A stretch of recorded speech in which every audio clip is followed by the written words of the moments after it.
ನೋಡಿ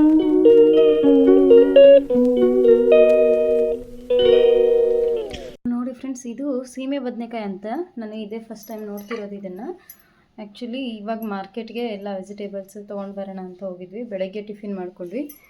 ಈಗ ಮಧ್ಯಾಹ್ನ ಲಂಚ್ಗೆ ಅಂತ ಹೇಳ್ಬಿಟ್ಟು ವೆಜಿಟೇಬಲ್ಸ್ ಎಲ್ಲ ಅಂದರೆ ಆಯಿತು ಅಂತ ಹೋಗಿದ್ವಿ. ಅದರಲ್ಲಿ ಇದು ಒಂದು ವೆರೈಟಿ ಕಾಣಿಸ್ತು. ನೋಡೋಣ ಎಲ್ಲ ಥರದ ವೆರೈಟಿನೂ ಅಂತ ಹೇಳ್ಬಿಟ್ಟು ಇದೊಂದು ತೊಗೊಂಡು ಬಂದಿದ್ದೀನಿ. ಇದನ್ನು ಕಟ್ ಮಾಡಿದರೆ ಈ ರೀತಿ ಇದೆ. ಇದು ನೋಡಲಿಕ್ಕೆ ಗ್ವಾವಾ ಶೇಪ್ ಇದೆ. ಸೀಬೆ ಬದನೆಕಾಯಿ ಅಂತ ಕೂಡ ಹೇಳ್ತಿದ್ದಾರೆ, ಸೀಮೆ ಅಂತ ಕೂಡ ಹೇಳ್ತಿದ್ದಾರೆ. ಯಾವುದಂತ ಗೊತ್ತಿಲ್ಲ. ಸೀಬೆ ಥರನೇ ಇದೆ ಇದು ಶೇಪಲ್ಲಿ, ಅದಕ್ಕೆ ಹೇಳಿರ್ಬೋದು ಅಂದ್ಕೊಳ್ತೀನಿ. ಸೊ ಇದನ್ನು ಕಟ್ ಮಾಡಿದರೆ ಒಳಗಡೆ ಮೇಲೆ ಎಲ್ಲ ಸಿಪ್ಪೆ ತೆಗಿಬೇಕಂತೆ. ಈ ರೀತಿ ಸಿಪ್ಪೆ ತೆಗೆದಿದ್ದೀನಿ. ತುಂಬ ಅಂಟಾಗಿದೆ ಮೇಲೆ, ಅದೆಲ್ಲ ಸಿಪ್ಪೆ ತೆಗೆದಿರೋದು. ಒಳಗಡೆ ಈ ರೀತಿ ಮಾವಿನಕಾಯಿ ವಾಟೆ ಹೇಗಿರುತ್ತಲ್ವ ಆ ಥರ ವಾಟೆ ಥರ ಜಿಬ್ ಇದು ಒಂದು ಬೀಜ ಇದೆ, ಅದನ್ನು ಕಟ್ ಮಾಡಿದ್ದೀನಿ. ನೋಡಿ ಈ ರೀತಿ ಬಂದಿದೆ. ಬೀಜ ತೆಗೆದಿದ ನಂತರ ಇದು ಈ ಥರ ಕಾಣಿಸ್ತಾ ಇದೆ. ಒಳ್ಳೆ ಮಾವಿನಕಾಯಿ, ಎಳೆದಾಗಿರೋ ಮಾವಿನಕಾಯಿನಲ್ಲಿ ವಾಟೆ ಸಣ್ಣದಾಗಿ ಬಂದಿರುತ್ತಲ್ವ ಅದೇ ಥರ ಕಾಣಿಸ್ತಿದೆ. ಈ ಥರ ಇದೆ. ಒಂದು ಕಟ್ ಮಾಡ್ತಿದ್ದೀನಿ. ಪಲ್ಯ ಮಾಡೋಣ ಅಂತ ಹೇಳ್ಬಿಟ್ಟು ಇವತ್ತು ಹೇಗೆ ಬರುತ್ತೆ ನೋಡಬೇಕು. ನನಗೂ ಕೂಡ ಸೊ ನನಗೂ ಇದು ಗೊತ್ತೇ ಇರಲಿಲ್ಲ. ಈ ಯೂಟ್ಯೂಬಲ್ಲಿ ಸರ್ಚ್ ಮಾಡಿದಾಗ ಆಲ್ಮೋಸ್ಟ್ ಎಲ್ಲ ಗೊತ್ತೇ ಇರುತ್ತೆ. ಯೂಟ್ಯೂಬಲ್ಲಿ ಇದ್ರ ಬಗ್ಗೆ ಕೊಟ್ಟಿದ್ದರು, ಅದಕ್ಕೆ ಇವಾಗ ಮಾಡ್ತಾಯಿದ್ದೀನಿ. ನೋಡಿ, ಇವತ್ತು ಬೆಳಗ್ಗೆ ರೊಟ್ಟಿ ಮಾಡಿಲ್ಲ, ವೆಜಿಟೇಬಲ್ಸು ಇರಲಿಲ್ಲ ಅಂತ ಹೇಳ್ಬಿಟ್ಟೆ ಟಿಫಿನ್ ಮಾಡಿದೆ. ಇನ್ನು ಈ ಕಡೆ ಬಂದುಬಿಟ್ಟು ಕಾಯಿ ಪಲ್ಯನಲ್ಲಿ ಕುಂಬಳಕಾಯಿ, ಈ ಥರ ಆರೆಂಜ್ ಕಲರ್ ಇರೋ ಕುಂಬಳಕಾಯಿ, ಇದೆಲ್ಲ ಕಾಯಿ ಪಲ್ಯ ತೊಗೊಂಡು ಬಂದ್ವಿ. ಅಮ್ಮ ಊರಿಂದ ಭರ್ತ ಮಾಡಿ ಕಳಿಸಿದ್ದಾರೆ. ಎಳ್ಳಮಾವಾಸ್ಯೆಗೆ ಭರ್ತ ಮಾಡ್ತೀವಲ್ವ, ಇದು ಮೊನ್ನೆ ಸಂಕ್ರಮಣಕ್ಕೆ. ಅಮ್ಮ ಇನ್ನೂ ಸ್ವಲ್ಪ ಮತ್ತೆ ಮಾಡಿದ್ರಾಯಿತು ಅಂಥೇಳಿ ಇವತ್ತೊಂದು ಸ್ವಲ್ಪ ಮಾಡಿದ್ದಾರೆ. ಅದು ಅವತ್ತು ಹಬ್ಬದ ದಿನ ತಿಂದ್ರೇ ತುಂಬ ಟೇಸ್ಟಿ, ಆದರೂ ಕೂಡ ಇವತ್ತು ಮಾಡಬೇಕು ಅಂತ ಮಾಡಿದ್ದಾರೆ. ಇನ್ನು ಈ ಕಡೆ ಸ್ವಲ್ಪ ಹಣ್ಣು ಕೂಡ ಎಲ್ಲ ಇನ್ನೊಂದು ಸ್ವಲ್ಪನೇ ಇದ್ದವು, ಕೆಲವೊಂದಷ್ಟೇ ಇದ್ದವು. ಅದಕ್ಕೆ ಮತ್ತೆ ಹೋಗಿವಿ ಅಂಥೇಳಿ ಎಲ್ಲ ಸಂತೆನೂ ಮುಗಿಸ್ಕೊಂಡ್ಬಂದರೆ ಆಯ್ತು ಅಂತ ಹಣ್ಣು ತೊಗೊಂಡ್ವಿ. ಇದು ಆ್ಯಕ್ಚುಲಿ ಇದು ಆರೆಂಜ್ ಹಣ್ಣು, ಮಿನಿ ಆರೆಂಜ್, ನಮ್ಮನೇಲಿ ಬೇಕೇ ಬೇಕು. ಇದು ಬನಾನಾ, ಮಕ್ಕಳಿಗೆ ಮಿಲ್ಕ್ ಶೇಕ್ ಮಾಡಿಕೊಡ್ಲಿಕ್ಕೆ. ಇದು ದಾಳಿಂಬೆ, ತುಂಬ ಕಾಸ್ಟ್ಲಿ ಎಲ್ಲದು. ಹಣ್ಣು ಮಾತ್ರ ತುಂಬ ಕಾಸ್ಟ್ಲಿ. 3 ಐಟಮ್ ಅಷ್ಟೇ ತೊಗೊಂಡಿರೋದು. ಇದಕ್ಕೆ 580 ಏನೋ ಆಯಿತು, 580. ಬರೀ ಹಣ್ಣಿಗೆ 4 ಹಣ್ಣು ಬಂದಿದೆ. ನೋಡಿ, ಇದ್ರ ಗಿಡ ಸಮೇತ ಬಂದಿದೆ, ಫ್ರೆಶ್ ಆಗಿತ್ತು ಹಣ್ಣು. ಇನ್ನು ಈ ಕಡೆ ಬಂದುಬಿಟ್ಟು ಕಡಲೆಕಾಯಿ, ಈ ವರ್ಷದ ಸೀಸನ್ ಕಡಲೆಕಾಯಿ ಸೀಸನಲ್ಲಿ ಮೊನ್ನೆ ನಾವು ಅಂಬರೀಶ್ವರಕ್ಕೆ ಹೋಗಿದ್ದಾಗ ಅವಾಗ ಮಾತ್ರ ತೊಗೊಂಡು ತಿಂತಾಯಿದ್ವಿ. ಅವತ್ತು ಎಲ್ಲರೂ ಸ್ವಲ್ಪನೇ ತಿಂದಂಗಾಯಿತು. ಒಂದು ಸರಿ ಇವನ್ನೆಲ್ಲ ಬಿಡಿಸಿ ಸುಟ್ಟು ತಿಂದ್ರೇ ಟೇಸ್ಟ್ ಕೊಡೋದು. ಅದಕ್ಕೆ ಇವತ್ತು ಸುಡೋಣ ಅಂತ ತಂದಿದ್ದೀನಿ. ಈಗ ಫಸ್ಟ್ ಅಡುಗೆ ಎಲ್ಲ ಶುರು ಮಾಡಿಕೊಂಡು ಆಮೇಲೆ ಅವೆಲ್ಲ ಹುರಿದು ಇಟ್ಕೊಂಡ್ರೆ ಆಯಿತು. ಇದು ಮಾತ್ರ ನನಗೆ ಹೊಸದು ಅನ್ನಿಸ್ತಲ್ವ, ಅದಕ್ಕೆ ನಿಮ್ಮ ಜೊತೆ ಶೇರ್ ಮಾಡ್ಕೊಳ್ತಿದ್ದೀನಿ. ಇದರ ಯೂಸಸ್ ಏನು ಅಂತ ನೋಡಿಕೊಂಡು ನಾನು ನಿಮಗೆ ಆಮೇಲೆ ಹೇಳ್ತೀನಿ. ಆ್ಯಕ್ಚುಲಿ ಏನೇ ಒಂದು ವೆಜಿಟೇಬಲ್ಸ್ ಆಗಲಿ ಫ್ರೂಟ್ಸ್ ಆಗಲಿ ಹೊಸದೊಂದು ತೊಗೊಳ್ತೀನಿ ಅಂದರೆ ಅದರಿಂದ ಬೆನಿಫಿಟ್ಸ್ ಇರಬೇಕು, ನಮಗೆ ಆರೋಗ್ಯಕರವಾದಂಥ ಬೆನಿಫಿಟ್ಸ್ ಇದ್ದರೆ ಮಾತ್ರ ಯೂಸ್ ಮಾಡ್ತೀನಿ, ಇಲ್ಲ ಅಂದರೆ ತೊಗೊಳ್ಳಲ್ಲ ಸುಮ್ಮನೆ. ಅದಕ್ಕೆ ಇದು ಕೂಡ ನೋಡೋಣ ಇವತ್ತು ಹೇಗಿರುತ್ತೆ ಅಂತ. Hi friends, welcome back to my channel. ಬನ್ನಿ ಇವತ್ತಿನ ವೀಡಿಯೋನಲ್ಲಿ ಏನಪ್ಪ ಸ್ಪೆಷಲ್ಲು ಅಂತ ಮಾರ್ನಿಂಗಿಂದ ಶುರು ಮಾಡ್ತಾಯಿದ್ದೀನಿ ವ್ಲಾಗ್ನ. ಸೊ ಇವತ್ತು ನಾನು ಟಿಫಿನ್ಗೆ ಪೂರಿ ಮತ್ತು ಆಲೂ ಮಟರ್ ಗ್ರೇವಿ ಮಾಡಿದ್ದೀನಿ. ನಿಜ ಹೇಳಬೇಕು ಅಂದರೆ ಎಷ್ಟು ಚೆನ್ನಾಗಿ ಬಂದಿದೆ ಆಲೂ ಮಟರ್ ಗ್ರೇವಿ ಆ್ಯಂಡ್ ಪೂರಿ ಅಂದರೆ ಬಾಯಲ್ಲಿಟ್ಟರೆ ಇನ್ನೂ 4 ತುತ್ತು ಹೆಚ್ಚನೇ ಹೋಗಬೇಕು, ಆ ಥರ ಮಸ್ತ್ ಸಖತ್ತಾಗಿ ಅಷ್ಟೇ ಗಡಿಬಿಡಿನಲ್ಲಿ ಅವಸರದಲ್ಲಿ ಮಾಡಿದ್ದೀನಿ ಇವತ್ತು. ಅಷ್ಟು ಸಖತ್ತಾಗಿ ಬಂದಿದೆ. ಆದರೆ ಇವತ್ತು ನಮ್ಮ ಸಮನ್ವಿ ಒಂದು ನೆಪ ತಕ್ಕೊಂಡು ಜಗಳ ಮಾಡಿಕೊಂಡು ಸ್ಕೂಲ್ಗೆ ಹೋಗ್ದೇ ಆಟ ತೆಗೆದಿದ್ಲು. ಅದಕ್ಕೋಸ್ಕರ ಅವಳು ಊಟ ಮಾಡಿ ಹೋಗಲೇ ಇಲ್ಲ. ಹಠ ಮಾಡಿದ್ರು ಕೂಡ ನಾನು ಹಾಗೆ ಸ್ಕೂಲಿಗೆ ಕಳಿಸ್ತೀನಿ, ನಿನ್ನ ಸ್ಕೂಲ್ ಮಾತ್ರ ಮಿಸ್ ಮಾಡಬಾರ್ದು ಅಂತ ಹೇಳಿ ಅವಳಿಗೆ ಇಲ್ಲ, ಒಂದು ಸಾರಿ ಬಿಡಿಸಿ ಇದೇ ರೀತಿ ಅಭ್ಯಾಸ ಮಾಡಿಕೊಂಡು ಸ್ಕೂಲ್ ಮತ್ತೆ ನೆಕ್ಸ್ಟ್ ಡೇ ಅದೇ ಥರ ಮಾಡ್ತಿದ್ದಾಳೆ. ಅದಕ್ಕೋಸ್ಕರ ಬೇಡ ಅಂಥೇಳಿ ನಾನು ಅವಳನ್ನ ಹಾಗೆ ಕಳಿಸಿದೆ. ಬೆಳಗ್ಗೆ ಒಂದು ಸ್ವಲ್ಪ ಹಾಲು ಬಂದು ತಿಂದಿದ್ಲು.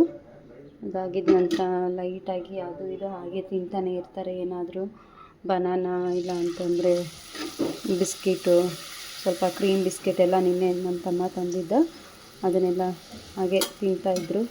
ಸ್ವಲ್ಪ ಬೆಳಗ್ಗೆ ಅವ್ರಿಗೆ ಏನು ಟಿಫಿನ್ಗೆ ಸಣ್ಣ ಹೊಟ್ಟೆಗೆ ಎಷ್ಟು ಸಾಕು ಇರಲಿ ಅಷ್ಟೇ, ಹಂಗೆ ಹೋಗಲಿ ಅಂತ ಕಳಿಸಿದ್ದೀನಿ. ಇವಾಗ ಮತ್ತೆ 12:30ಗೆಲ್ಲ ಲಂಚ್ ಬ್ರೇಕ್ ಬಿಟ್ಬಿಡುತ್ತೆ, ಅವಾಗ ಬೇಗ ಲಂಚ್ ಕೊಟ್ಟು ಬಂದರೆ ಊಟ ಮಾಡ್ತಾಳೆ ಅಂತೇಳ್ಬಿಟ್ಟು ಹಾಗೆ ಕಳಿಸಿದ್ದೀನಿ. ಸ್ವಲ್ಪ ಬೇಜಾರು, ತುಂಬ ಹತ್ಕೊಂಡು ಹೋದ್ಲು. ಏನು ಮಾಡಲಿಕ್ಕಾಗಲ್ಲ, ಇದೇ ಥರ ಅವಳು ಹತ್ತಾಗೆಲ್ಲ ಬಿಡಿಸ್ತಿದ್ವಿ ನಾವು. ಸ್ವಲ್ಪ ಅದೇ ನೆಪ ಮಾಡಿಕೊಂಡು ಪ್ರತಿ ಟೈಮು ಅದೇ ಥರ ಮಾಡ್ತಿದ್ದಾಳೆ.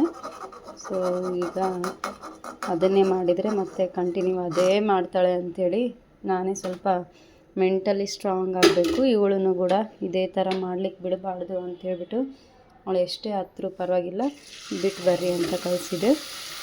ಸೊ ಈಗ ಮಕ್ಕಳು ಅಳ್ಕೊಂಡು ಹೋದರೆ, ಏನೋ ತಿಂದೆ ಹೋದರೆ ಅದೊಂಥರ ಬೇಜಾರೇ ಮನೆಯಲ್ಲಿ. ಅವ್ರು ಬರೋವರೆಗೂ ನಮಗೆ ಸಮಾಧಾನನೇ ಇರೋದಿಲ್ಲ. ಆ ಥರ ಆಗುತ್ತೆ ಅಂತಲೇ ಇರಲಿ ಬಿಡು ಅಂತ ಸುಮ್ಮನಾಗ್ಬಿಡ್ತಿದ್ವಿ. ಬಟ್ ಈ ಥರ ಪದೇ ಪದೇ ಎಕ್ಸ್ಕ್ಯೂಸಸ್ ಕೊಟ್ಟಂಗೆಲ್ಲ ಅವ್ರು ಅದನ್ನೇ ಮಿಸ್ಯೂಸ್ ಮಾಡ್ಕೊಳ್ಳೋಕೆ ಶುರು ಮಾಡಿಬಿಟ್ರು. ಸೊ ನೋಡಿ, ಈ ಕಡೆ ಬಿಸಿಯಾಗಿ ಪೂರಿಯನ್ನು ಮಾಡಿ ಹಾಕಿದ್ದೀನಿ. ಸಾತು ತುಂಬ ಎಂಜಾಯ್ ಮಾಡ್ಕೊಂಡು ತಿಂದೋದ, ಅವನಿಗೆ ತುಂಬ ಇಷ್ಟ ಪೂರಿ ಸಾಗು ಈ ಥರ ಎಲ್ಲ.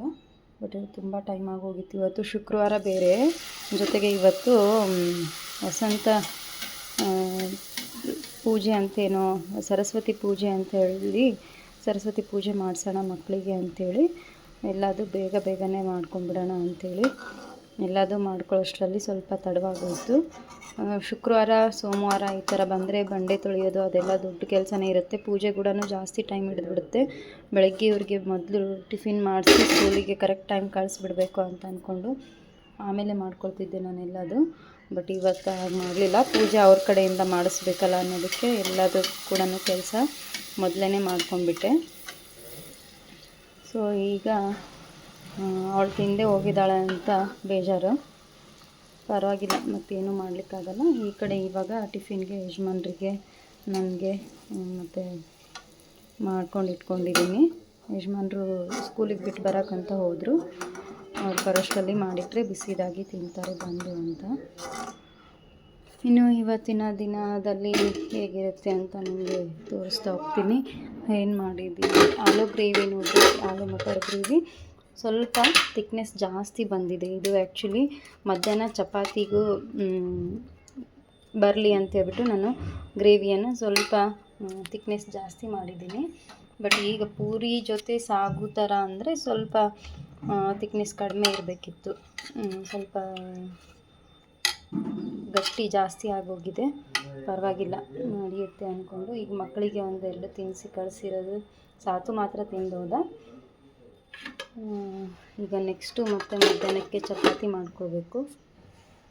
ಚಪಾತಿ ಮತ್ತು ಲೇಬರ್ಸ್ಗೆ ಒಂದಿಷ್ಟು ಅಡುಗೆ ಮಾಡಬೇಕಿದೆ. ಇವಾಗ ಫಸ್ಟು ನಾನು ಟಿಫಿನ್ ಮಾಡಿಕೊಂಡು ಆಮೇಲೆ ಕೆಲಸ ಮಾಡ್ಕೊಳ್ತೀನಿ. ಮಕ್ಕಳಿಗೂ ಕೂಡ ಲಂಚ್ಗೆ ಬೇಗ ರೆಡಿ ಮಾಡಿ ಕಳಿಸ್ಬೇಕಲ್ವ, ಅದಕ್ಕೆ ಸಾತುಗೊಂದು ಸ್ವಲ್ಪ ಇಷ್ಟು ಹಾಕಿ ಕೊಟ್ಟಿದ್ದೆ. ಅವನು ಅರ್ಧಂಬರ್ಧ ತಿಂದು ಉಳಿಸಿ ಹೋಗಿದ್ದಾನೆ ಹಾಗೆ ಪ್ಲೇಟು. ಇವನು ಬಾಳೆಹಣ್ಣು ಕೂಡ ಅರ್ಧಂಬರ್ಧ ತಿಂದಿಟ್ಟು ಹೋಗಿದ್ದಾನೆ. ನೆಕ್ಸ್ಟು ನೋಡಿ, ಮನೆಯೆಲ್ಲ ಹಾಗೆ ಮೆಸ್ಸಿ ಆಗಿದೆ. ಬಟಾಣಿ ಬಿಡಿಸ್ಕೊಳ್ಳೋದು, ಮಿಕ್ಸರ್ಗೆ ಹಾಕ್ಕೊಳ್ಳೋದು, ಹಾಲು, ಪೊಟ್ಯಾಟೊ, ಇದು ಹಿಟ್ಟು ಎಲ್ಲ ಅಲ್ಲಲ್ಲೇ ಬಿಟ್ಟಿದ್ದೀನಿ ಇವಾಗ. ಸೊ ಇವತ್ತು ಇನ್ನೂ ಒಂದು ನೆಕ್ಸ್ಟ್ ಕಂಟಿನ್ಯೂ ಲಾಗ್ ಏನಂತ ಹೇಳ್ತಾ ಹೋಗ್ತೀನಿ ನಿಮಗೆ. ನಾವು ಆ್ಯಕ್ಚುಲಿ ಶ್ರೀಶೈಲಕ್ಕೆ ಹೊರಡಬೇಕು ಅಂತ ಪ್ಲ್ಯಾನ್ ಮಾಡಿದ್ದೀವಿ, ಅದರ ಬಗ್ಗೆ ಸ್ವಲ್ಪ ಆಮೇಲೆ ಮಾತಾಡೋಣ. ಖಾಲಿ ಯಾರು ಕಾಣವಲ್ರಲ್ಲ, ಮಕ್ಕಳನ್ನ ಯಾರು ಕಾಣವಲ್ರು. ಟೈಮ್ ಬೇರೆ 9 ಗಂಟೆ ಆಗೈತೆ, ಯಾರು ಕಾಣ್ತಾ ಇಲ್ಲ. ಎಲ್ಲಿದ್ರಿ ಎಲ್ಲರೂ?